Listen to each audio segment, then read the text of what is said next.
नमस्कार, माझे किचन चॅनलवरती आपलं सगळ्यांचं खूप खूप स्वागत। तर आपण आज एक गोडाचा पदार्थ करणार आहे। गोड म्हटले की लहानांपासून मोठ्यांपर्यंत सगळ्यांना गोड आवडतं आणि पाहुणे आले की आपण गोड काय करायचं असाही प्रश्न पडतो। तर आपण आज करणार आहे खिरीचं प्रीमिक्स करणार आहे। एकदम 5 मिनिट अशी खीर तयार होते, खूप छान मस्त असे चविष्ट होते। चला तर मग आपण सुरुवात करूया। तर कढई गरम झालेली आहे, आपण गॅस एकदम बारीक केलेला आहे। त्याच्यात आपण 2 चमचे तूप घालूया।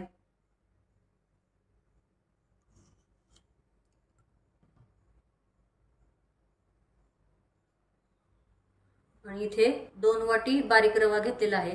तर छान असा खरपूस रंगावरती आपण भाजून घेऊया। रवा अजिबात करपून द्यायचा नाही, आपण सारखं हलवत राहूया। बारीक गॅसवरतीच रवा चांगला भाजून घ्यायचा। तर रवा भाजून झालेला आहे, मी काढून घेते एका भांड्यात। तर याच कढईमध्ये आपण पाऊण वाटी मी वाळलेलं खोबरं घेतले मिक्सर मधनं काढून। तुम्ही अर्धी वाटी घ्या, तुम्हाला आवडत असेल तसं तर 1 वाटी घ्या, पाहिजे तेवढं तुम्ही वापरू शकता। आणि त्याच्यात थोडंसं असं आपण तूप टाकूया। हे पण छान असं बारीक गॅसवरती आपण खरपूस भाजून घेऊया।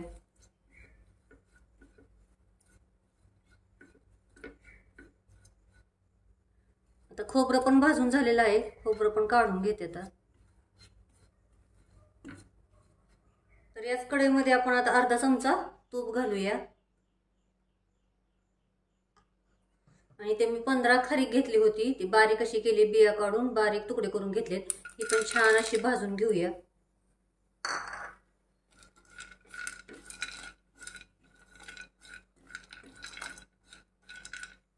खारीक पण भाजलेली आहे छान अशी खरपूस एकदम। तर आता आपण काढून घेते आणि थंड करून ही मिक्सर मध्ये याची पावडर बनवून घेऊया।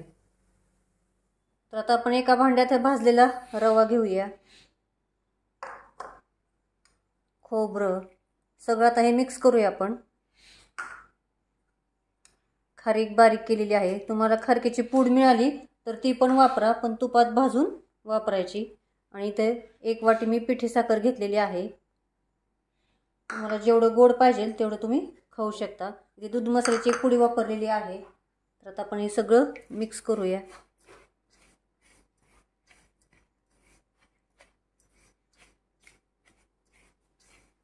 असं सारण तुम्ही बनवून ठेवू शकता, पाहिजे त्यावेळेस आपण खीर करू शकतो। साखर चाळून घ्या, मी चाळून घेतली होती, पण आता पावसाचं वातावरण आहे त्याच्यामुळे जरा थोडीशी ओलसर झाली लगेच ते।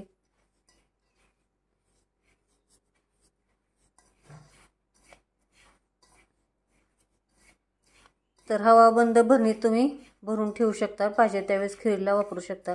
तर आपण आता याची खीर पण करून बघूया। जर दूध मसाला टाकायचा नसेल तर वेलची पूड टाका आणि काजू बदाम खीर करताना टाका, किंवा याच्यात थोडंसं तुपावरती भाजून मिक्स करा।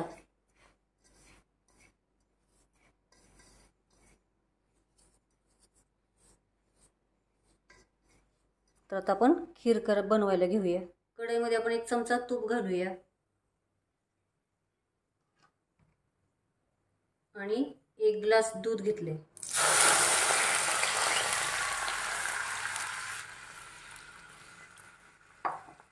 तर दूध थोडंसं आपण गरम होऊन देऊया। तर दुधाला उकळी आलेली आहे, इथे मी 4 चमचे प्रीमिक्स घेतलेला आहे। गॅस आपण बारीक करूया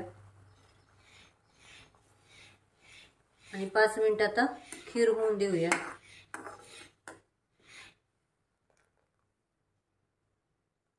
बघू शकता तुम्ही किती छान अशी खीर झालेली आहे आपली, बघू शकता मस्त एकदम। तुम्ही पाहिजे त्यावेळेस करू शकता। तर आता आपण काढून घेऊया एका डिशमध्ये। छान अशी आपली आता प्रीमिक्स पासून खीर तयार झालेली आहे आणि प्रीमिक्स पण तयार आहे। तर चॅनल सबस्क्राईब करा, लाईक करा, शेअर करा आणि कमेंटमध्ये मला नक्की सांगा कसं झालं ते। थँक्यू।